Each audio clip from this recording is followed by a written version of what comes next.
Hey screen printers, it's Ryan with Ryonet. In this instructional screen printing video, we're going to show you how to screen print on this Hanes X-Temp 6040 Performance moisture wicking garment. This print will be a featured print in this fall's back to school screen print experience classes throughout the US. So if you learned something in this video, you can experience it live and hands-on at a screen print experience class near you. While most performance garments are difficult to screen print, the Hanes X-Temp provides advantages to both the printer and the end user who will wear it. X-Temp is the perfect shirt because it provides the performance of a 100% polyester with the comfort of a ring-spun cotton. The hand really is incredible, and it also provides a smoother printing surface which will help us use less ink and achieve a brighter print with finer detail.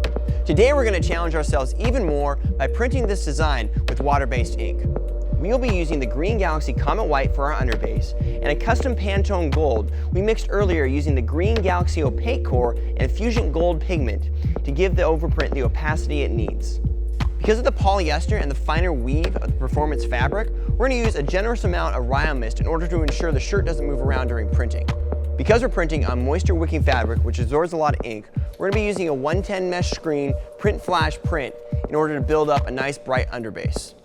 The warp dry mixes into the Comet White at 1.5%, which allows it to fully cure at 250 degrees with a 48-hour sit time after printing.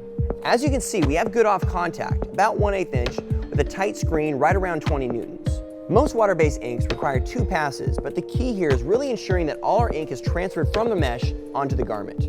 We do a quick flash, so the touch of the garment is tacky and dry, but not fully cured. This should be about 200 to 220 degrees if you're temping it. Then we do 1 to 2 passes again. For the overprint, we're using a 156 mesh screen with about 1/8 inch off contact because of the poly garment and the thicker ink.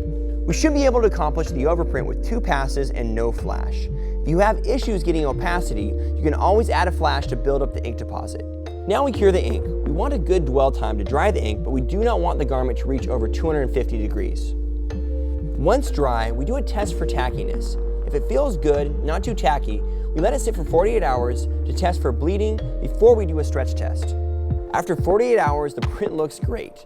Now we can go to market or do a wash test to ensure our print is really solid. Remember, you can print this exact print using either low-cure water-based or plastisol at one of our Hanes-sponsored back-to-school screen print experience classes this fall. Check out screenprinting.com for more information, and be sure to subscribe to our YouTube channel for more rockin' screen printing videos.